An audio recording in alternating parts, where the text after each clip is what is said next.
Welcome back to another episode of On the Red Carpet with Allison. We are inspiring young generations to learn, grow, and most importantly, dream. And that's just what one local author is doing with her books. Why not hear from the author herself who put the pen to paper? Joining me today is Judy. Judy, thank you so much for joining me on the red carpet today. Thank you so much for having me. I'm delighted to be here. I'm so excited. We were already talking off camera. I can tell it's going to be a fun 30 minutes. So I want to learn about everything. I want to learn about you, but I want to learn about your books first and foremost. Do you want to know how I became interested in writing? Or yes, please. I started writing when my children were little.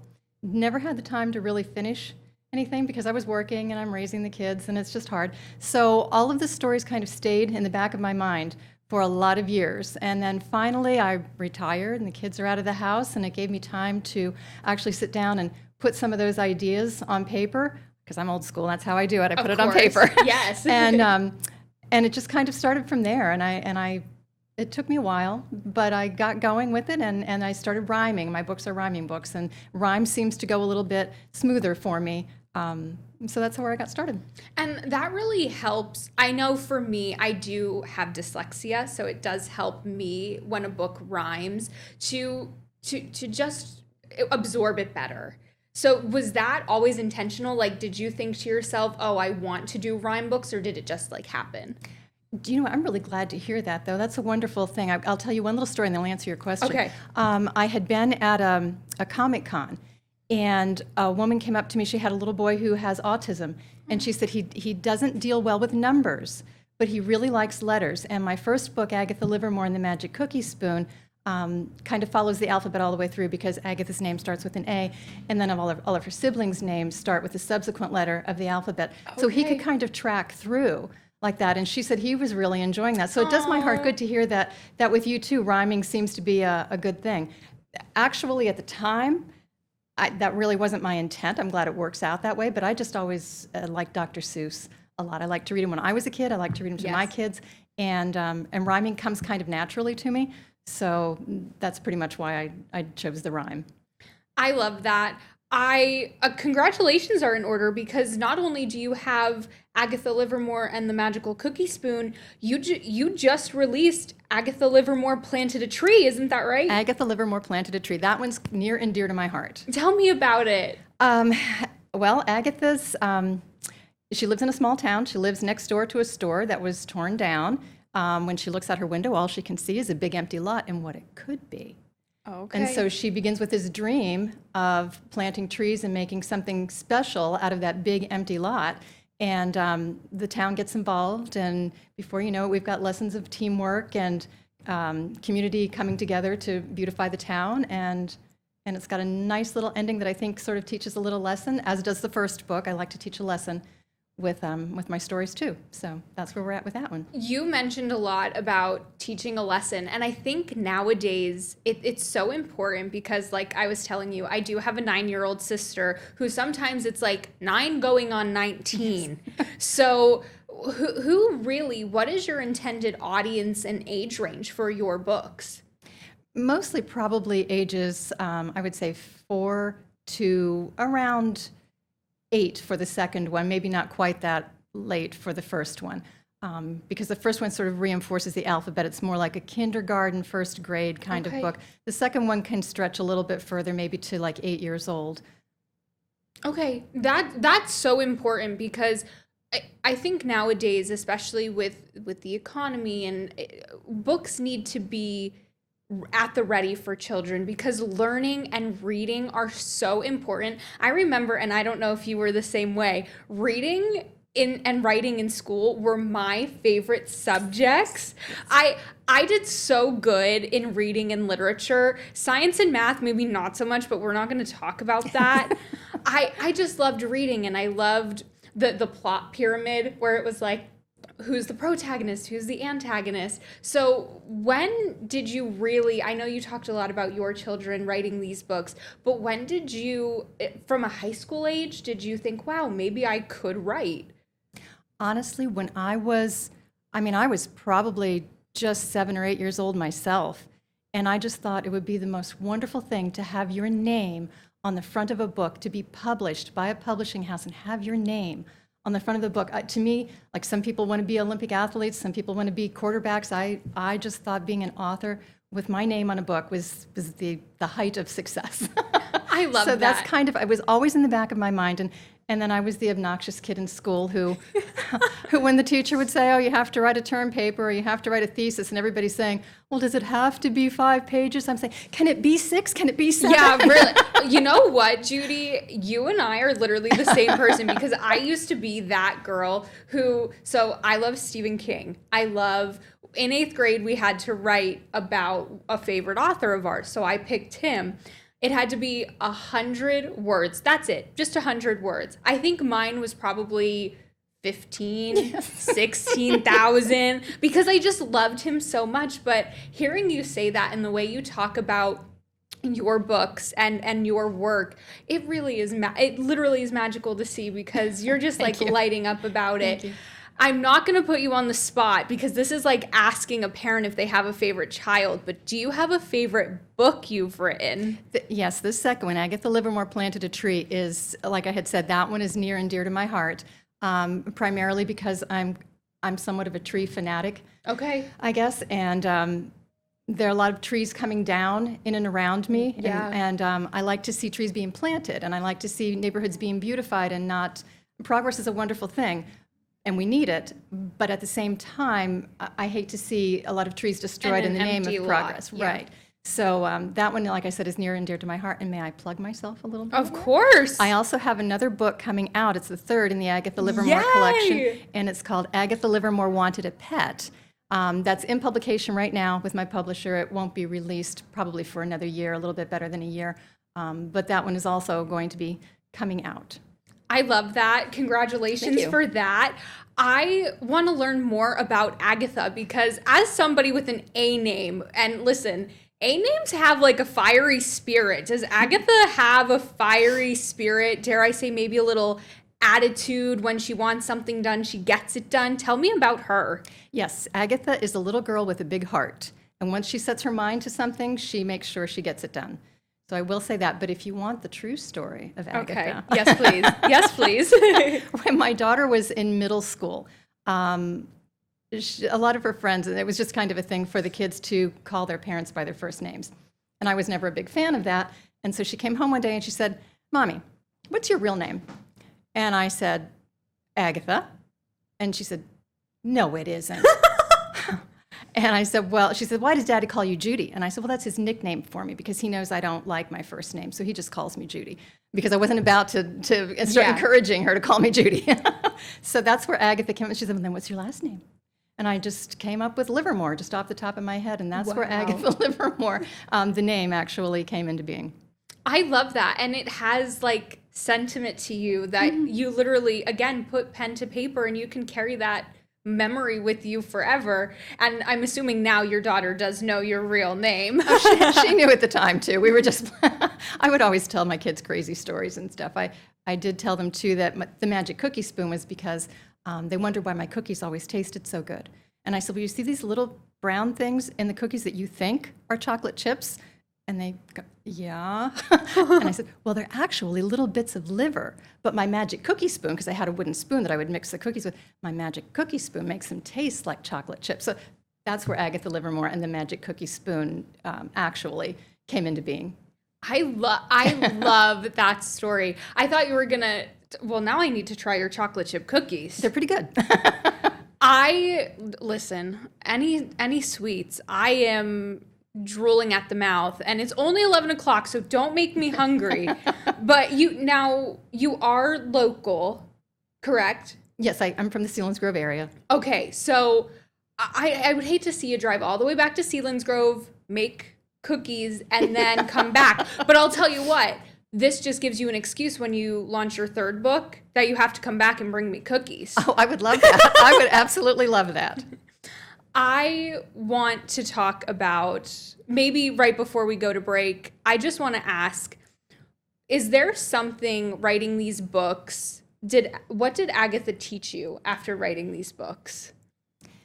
The first one has a nice little life lesson at the end that I'm hoping resonates with adults as well as children. And when the idea came to me for that ending, I realized I was kind of talking to myself too. I don't want to give too much away, but sometimes we just need to try things that are out of our comfort zone. And this today is a little bit out of my comfort zone, but I thought I'm going to do this anyways. I'm going to give it a try. And so Agatha has taught me maybe to overcome some of those fears. I love that. And I'll tell you what, I'm just going to put this out in the open. It was so nice talking to Judy over email because she said, "Oh, I'm so excited but slightly terrified." And I said, "Well, listen, we're going to be fine, but I do have 2 rules." I said, 1, you have to laugh at my jokes, and she's been doing that so far. And number 2, she has to have fun. And I really, listen, you're doing good. I think you could take over as being the interviewer. And I love to see it. I'm so excited to hear more about these books. I can't wait. Tell people before we go to break really quick where they could get their hands on the first 2. Amazon, of course, Amazon, Walmart.com, and BarnesandNoble.com. Those are the 3 places that they're listed with. Everything on Amazon. And guess what? The holidays, Black Friday is literally right around the corner. The holidays are coming. They make great gifts, great stocking stuffers. You could wrap it. There, look it, I'm doing your shopping. I should be a personal shopper. And books are always a great gift. They really are. Baby shower gift, everything. All right, we're going to take a quick break. Are you going to stick around, or did I scare you? Absolutely, you did not scare me. We'll be right back on the red carpet.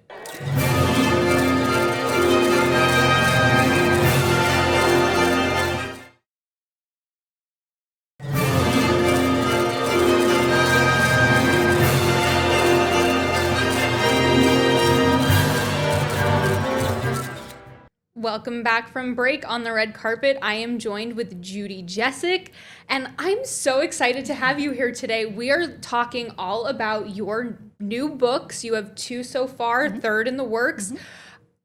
3 books does not happen overnight. I kind of want to learn more about your writing style. So talk me through that process.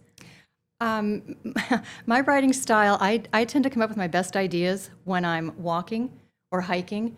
I get home, I scurry home and write down everything I could think of, and I'll start to write my stories, maybe the first verse or 2, and then I skip ahead and write the ending. It just seems to be easier for me to. I've got a point A and point B then, and then all I need to do is fill in between how I want to start it and how I know I want it to end. And so then just filling in the middle part is all that's left to do. The writing part is the easiest part for me. The marketing, not so much, but the writing part is very easy. I'm so glad you mentioned about writing the first page, writing the last page. Block your author ears here, because I am one of those readers where I will read the first page and then I'll read the last page. I know, I'm so sorry, but that's what I do. And I'm like, okay, I could read this now because it has a happy ending. It's so bad. It is so bad. Your books, I want to talk because the covers are so cute of your books. Thank you. Where did that come from? Like, where did Agatha get her look from? From here. I'm not an illustrator, so my publisher did all the illustrations, but they're very, very good at asking me questions about what I want my characters to look like, which verses I want to have illustrated. Please describe in detail what you want to have them doing, what the setting is, and so on. And so it gives me a lot of input, a lot of creative input into them. So Agatha, I thought she needed to be a little spunky, maybe have long red curly hair, and that was kind of my thought for her, was just to give her a little personality. Listen, again, I keep saying nothing says personality like an A name. If you want to give somebody an A name, you know they are going to have personality and a fiery attitude, and that's just what you're going to get. I also want to learn about just how long does it, because I think the writing process is fascinating. How long does it take you for each book? Okay, that is a good question, but I am not a disciplined writer. I can't sit down and just write a book page after page after page, day after day after day. I will come up with some ideas. I scribble them down. I'll develop them a little bit on a day when I'm feeling in the mood. I'm very sporadic with it. Sometimes I'll put things away for a couple of weeks, pick them up again, might write for maybe 3 days that week and put it away again for another month or two.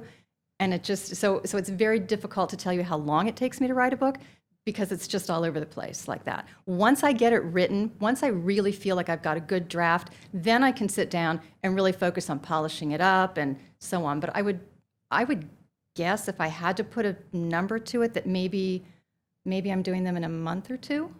Okay, but you know what? Because they're short. I'm sorry, they're short little. They're just like children's picture books, so they're not. It's not like I'm writing a novel.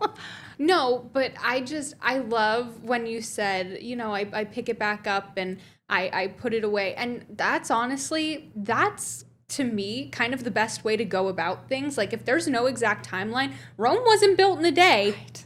So I think you doing that gives you time to process what you wrote and then go back, and I love that. Exactly. How long would you say for just like a bedtime story? How many pages? How long would you say one of your books to get through is? They're 500 words. Okay. Approximately 500 words, and because they rhyme, they're very smooth, easy reading. It's only going to take a few minutes to sit down and read one of them to somebody. So it's not. I love that. I just want to go back because I'm just fascinated by you and like how you got into writing. Did you in high school, like, do you remember any teachers or even in grade school who said like, Judy, you need to pursue this as a career? Not so much in school, but I did work with a group of people at one point, and whenever it was somebody's birthday or something, I would write a little poem for them. Aww. Something silly. It was always very tongue-in-cheek or something that had just happened to them, and so I would put that in a little poem. And they started telling me, you should write greeting cards. You should really write greeting cards. And I thought, that's also what made me think maybe rhyming was a good thing for me to try. Yeah. Because I did start writing a book that was a chapter book, and it wasn't rhyming at all. And when I hit on Agatha Livermore and the rhyme thing, it seemed to really go a lot smoother for me. So I thought maybe that's where I need to be right now.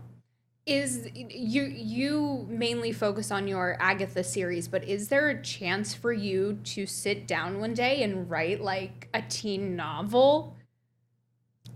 Yes. Oh, wait. Well, not a teen novel. I'm actually working on an early chapter book for early readers. Okay. And I'm trying to inject some humor into it to maybe keep children's interest a little bit better. Agatha's a female character, obviously, with her name, but I do have a male character in the next one. So if that appeals to little boys, maybe, I don't know, but it should appeal to everybody, but if it appeals to little boys, maybe who are more reluctant readers sometimes, that's what I'm hoping for. Listen, I was always such a reluctant reader, like in my early days, just because of my dyslexia. Like I literally, when we played popcorn, do you remember that from school? I do not, no. I'm way older than you. Stop it.